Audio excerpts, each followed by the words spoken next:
Welcome to Face to Face. This is a show about change and about what's next. It's a show that wants to ask questions, peel back the layers of our average everyday experience, and go beyond scratching the surface. We interview amazing people with incredible ideas and stories who have done wild, weird, and wonderful things. Remember that imagination shared create collaboration, and collaboration creates community, and community inspires social change. I'm David Peck, and this is Face to Face.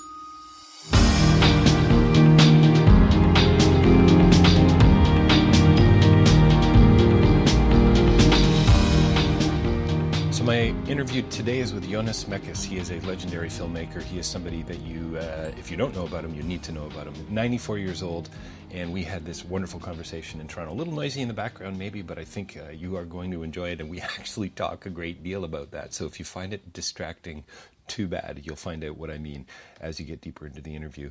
He is a guy who is uncomfortable with the word disruption, but who has been offering, I think, up a new language for many, many years as a filmmaker, as a poet, as a writer. We talk about a great many things. We talk about a film by Douglas Gordon at the film festival, I Had Nowhere to Go, subtitled Portrait of a Displaced Person. It's based on Jonas's writing. We talk philosophy. We talk about refugees. We talk about listening and about living in memories. You really need to check this interview out. Jonas Mekas, the film is I Had Nowhere to Go. Look for it. I'm not sure where you can find it, but definitely look for it. davidpecklive.com for more interviews. And stay tuned. Well, welcome to Face to Face. We're joined by a very special guest. It's a real honor to be here today with Jonas Mekas. We've just had a little bit of a conversation around the pronunciation of his name, which I'm going to let him pick up on that. Yes, but because his film, celebrating his film, I Had Nowhere to Go, here at the Toronto International Film Festival. Thank you, sir, for your time today. It's a film by Douglas Gordon. Yes. I'm just part of it. And, you're a big part, I'd say. Unfortunately, he could not be with us. It's too bad, yeah.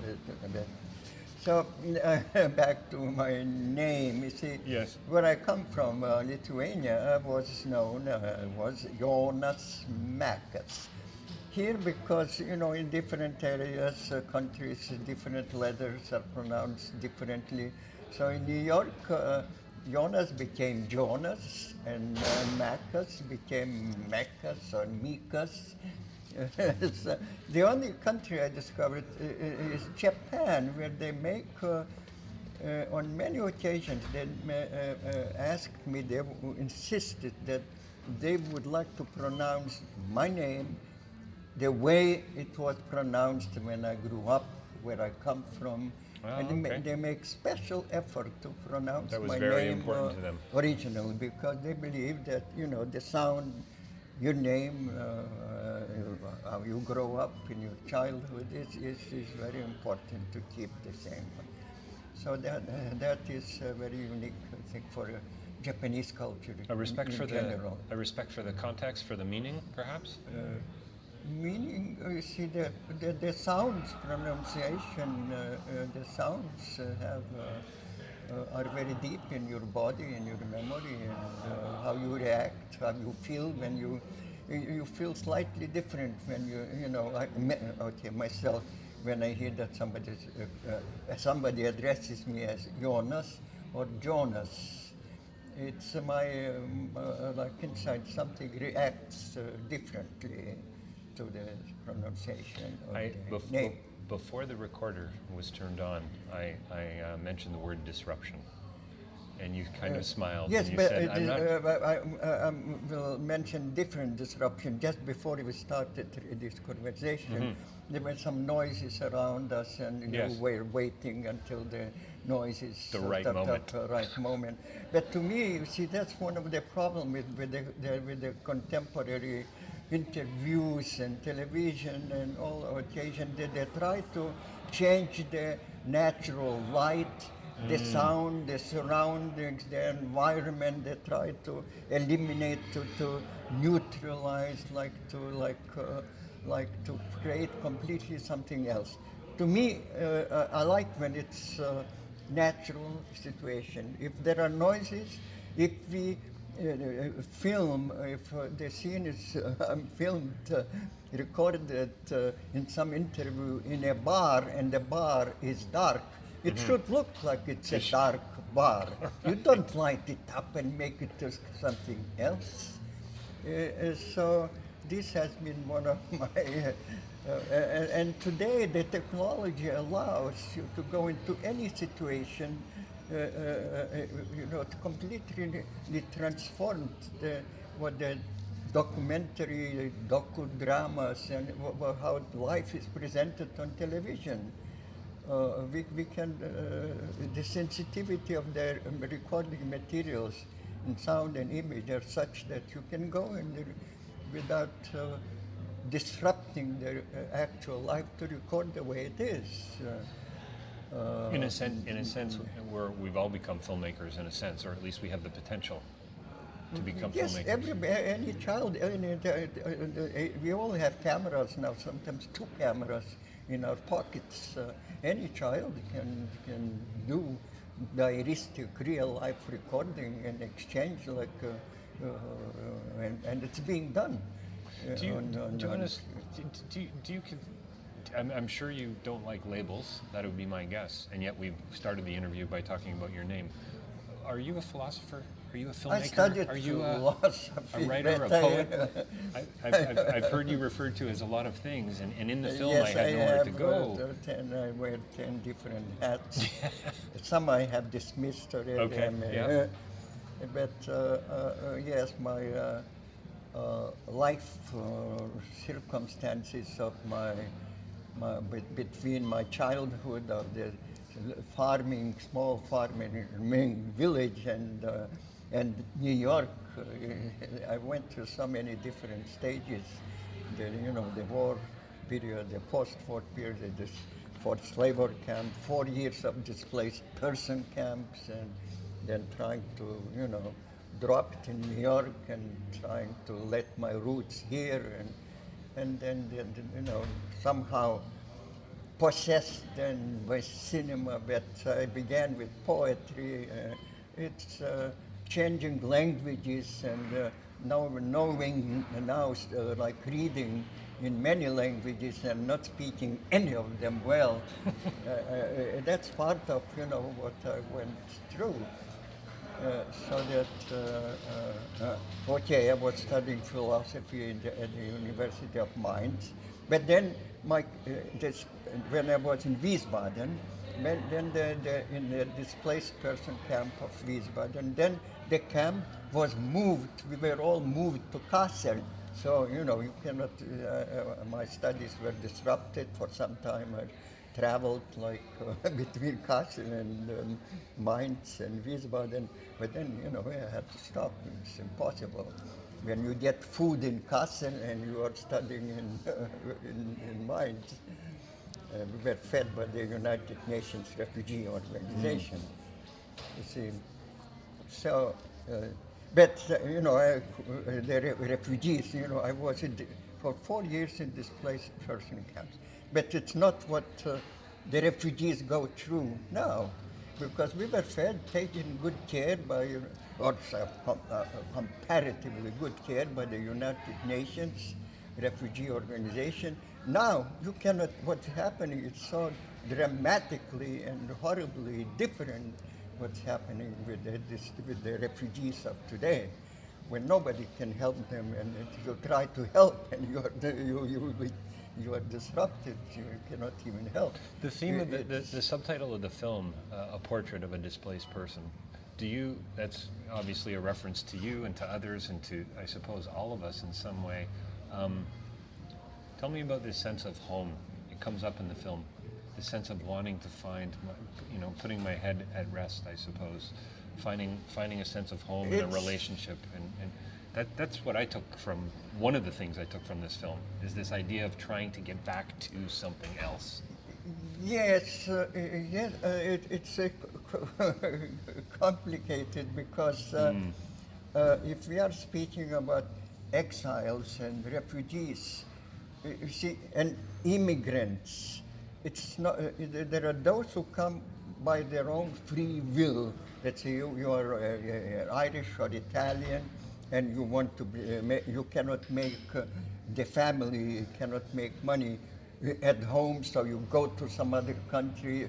You are an Italian, you come to United States or to Canada, make some money, send to your family. You can go back whenever you want. But exiles of the political situations of the last 100 years, that those who are forced out, it's something else. Once you are forced out, you always want to go back. It takes a long time, 10, 15 years, until you begin to let roots in the new place. But then you see, since most of those refugees are, okay, one thing is if you are a lawyer, no, a lawyer is more complicated, doctors, you have some profession that fits into the country in which you end up, then it's much easier. But if you are just a simple worker or a farmer, and suddenly you end up, you are pushed out, you have, then it's for those that it's most difficult. They just remember where they come from, and there is nothing. It's very difficult for them to adopt themselves. When I came, I left Lithuania in '44 during the war. I had to leave. Then I ended up in '49 in New York, and I discovered in the miserable part of Brooklyn, Williamsburg, there were like a community of refugees that came from Eastern Europe after the First World War. Now they were joined by the second wave after the Second World War. And some of those from the earlier generation after the First World War were still thinking and talking and living in memories. Still, they had not adopted, like in Brooklyn, I met people who had not even been in Manhattan. They didn't care. They were still in Brooklyn. They created their own community, their own restaurants. They spoke their own. They had not learned English after 20, 30, 40 years. You see, that's how difficult some of them is. Now me, I was never, I was home. I'm very, very involved in my village, in the nature of my village. But then my mind, my head was always in poetry, and somewhere else. I was always somewhere else. So to me, it was like, I went through like those rockets that are being sent into space, those boosters that, from one stage, and they boost you to the next stage. And that's how I went, like in each changed situation. I did not feel like I'm a refugee, that I really lost now everything, I'm nowhere. I was always like in a new situation. It was always exciting. I used it to grow, to propel myself into something else. So I'm not a usual case. I'm not a usual Do you think we're exile. all? Do you think we're all, as humans, trying to find a better sense of home? A warmer sense of inclusion? I think that from what I met, there are thousands of refugees, exiles, among which I lived. Okay, like the Wiesbaden, after the war, the camp, Wiesbaden Displaced Person camp had like 5,000-6,000 people. Then in Kassel, when I was moved again, 3,000, 4,000, 5,000 people. And so I knew, and how they felt. I had a very good, I was in the middle of them. And they were just thinking about, when are we going to go home? They were not only some exceptional among them were trying to already project themselves into some other future. majority is not trying to. They just live and accept the situation and try to survive and as best as they can. Can we talk about disruption again? This idea as an artist, as a poet, as somebody who's trying I'm not trying to disrupt us, and I'm trying to just do what I feel. What drives me to do that moment? Okay, I was arrested for screening some films in New York in '64. Yes, obscenity charges, I believe. Obscenity yes. charges. Yes. But I was not trying to disrupt the system of what was allowed or not allowed. But I just felt that this is something that I like. These are great films. I want to. When I see something that I like, that is exciting to me, I want to share with others. So it's very simple and straight necessity. It's necessity. That's why I wrote for the Village Voice. That's why I started writing, because nobody else was writing about those films that to me seemed to be exciting. That's why I started Film Culture magazine, because there was no other magazine devoted to film. To like a forum of discussion, and I wanted, when I see those films and I want to to talk to others, to exchange, to argue, and the same like you're with the Cinematheque, and that's why I had to show those films. They will arrest me or not, I just have to show them. It's very normal. I'm not thinking about disrupting. Or they mistakenly sometimes they said, oh, but you are against Hollywood, you want to disrupt the system. No, I'm only for other forms of cinema, because cinema to me is a big tree with many different branches. If I'm concerned with more poetic forms of that tree, so I want to concentrate on it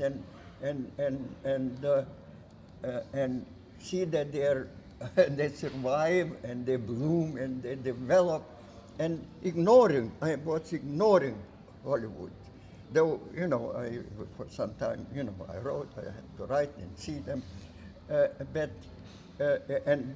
and since the system of dissemination was such at that time that they looked at our films at the non-narrative part of cinema as, it's not important, it's amateurish, it's not important. Then we had to bypass those dissemination organizations, distributors, and create our own. Create your own. So we bypassed Hollywood. And created our own system of dissemination through the around venues to universities, colleges, art organizations, etc. So it was not disrupting, but creating a new venue, doing something that nobody else was doing. Are you conscious? Creating something new. Creating something new. Would you say a new language? Developing that language began maybe thousands of years ago. Yes. The shadow plays, etc. But it's like developing further, and the cinema from Lumiere, the little scenes from real life, then all the narrative forms and those narrative telling stories developed within like 100 years, different genres. There is a musical, there is a western, film noir. It grew and developed, and it's still developing. And the new technologies of now, digital technologies, help to develop further the diaristic cinema as a letter, as a haiku, as a postcard, Yeah, all the forms that we have now on internet, it's still enlarging, it's still growing, it's still proliferating, and helping for us to express those parts of us that could not be expressed through certain narrative forms of cinema or by means of certain technologies. One thing you do with a typewriter, another thing you do with a pencil. One thing is a letter, another thing is a postcard. So it's a different form. In a letter, you still try to be very logical, and sentences are clear. In a postcard, you jump. And now if you have on the, now we have forms on internet that so many letters or so many letters, these are different, exciting possibilities, forms that bring out completely something else. Is there a problem for you with, I don't know if you know the writing of Jean Baudrillard, the French philosopher. He wrote a book called Simulations, and he talks about this idea of hyper-reality, and how you say that you were ignoring Hollywood, you were bypassing Hollywood. Is there a sense in which you're trying to be, as a poet, as a writer, as a thinker, as a filmmaker, more authentic, and not making this everything is authentic in its own way. Everything is okay. Say Hollywood movie is they have a fake sometimes interpretation. They present reality in a distorted, some fake way. But it's up to you how you read it. You should be able to read a Hollywood movie and see. It's like, okay, those documentary filmmakers that in the 40s they used to go to some distant places where nobody has been. And they bring those documentaries of how the people, those primitive people lived. And now you look at those films and you see how fake that you can read the filmmaker, where the filmmaker comes from, and what his thinking is about those people there. So you learn by seeing that bad Hollywood movie. You can read a lot about the society of that period, and sometimes more than from Citizen Kane, let's say. Right. From Citizen Kane, you know more about Orson Welles than about the society. From a bad movie, you know more about the society than the filmmaker. Interesting. So it's more complicated. It seems like I got the sense as I watched the film, I had nowhere to go, and as I listened to you read your poetry, your writing, I had this sense. That's where you see this film. I mean, what I wrote at that time in my diaries was very real to me, and it was real. And then when I was reading it, because Douglas Gordon asked me to provide me audio version of the book, which I did, which he then used to make the film. So when I was reading, again, the reality came, I remembered, and was there. So, and his memory of the book, that when he originally read the book and decided to make the film, when he went to my audio, he chose those parts which he remembered, that sort of remained in his memory from that first reading when he read like 10 years ago. Okay. So and your memory, way memory works, it doesn't work chronologically. It keeps jumping. The same is in this film. Those memories, excerpts, there is no chronological order, but what comes to your memory. So it's all very real. The material, the light, the projector, everything to recreate some other images besides the voice, to put something else. I mean, it would you would begin to fake reality. You cannot recreate that period. You have to be Cecile de Mille. You have to, it would be a faking the reality. Here it's real. It's real. All the memories of what it means to be a refugee, a displaced person, is there. And with no other, okay, there is also Douglas Gordon. Yes. The way he read and what he saw, it's not exactly 100% that I would see. So, and some of the images that are included in the film. So that's Douglas, and but that's his film. I heard you on video somewhere say to young filmmakers, don't go to film school. Don't. The direct quote I think is, Jonas, don't take anybody's advice. Is that just about personal freedom? Yes. Is that about artistic freedom? About being a poet?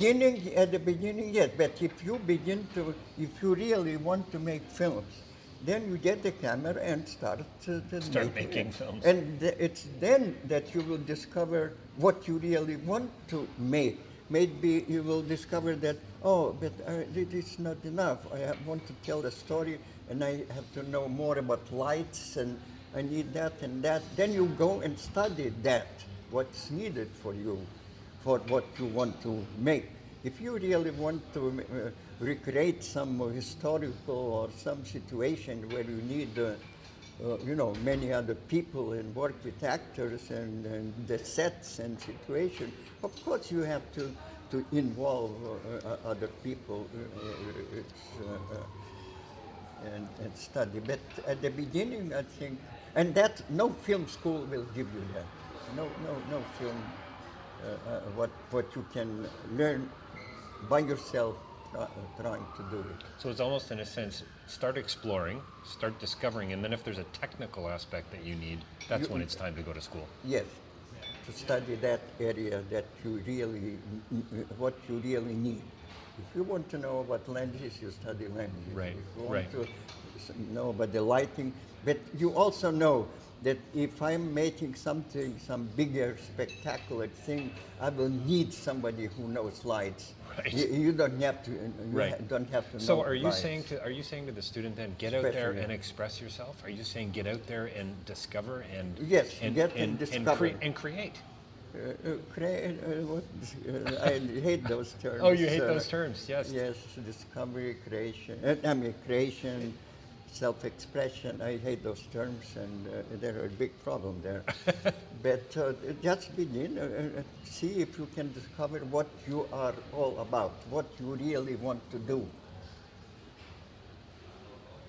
Discover what you were really all about. What you want to do. What kind of film you want to make. I can't tell you what a pleasure it's been chatting with you, and I am sad that our conversation has to come to an end. It seems a little unfair to me. Every meeting, is a fragment of life. It is indeed a fragment, yes. So, welcome. Well, thank you. Jonas Mekas here, Douglas Gordon's film, I Had Nowhere to Go, a portrait of a displaced person. Thank you very much for your time. I really appreciate it. Welcome. We hope you will have a chance, those who are hearing this, to see the film in some situation. Thank you. Thanks.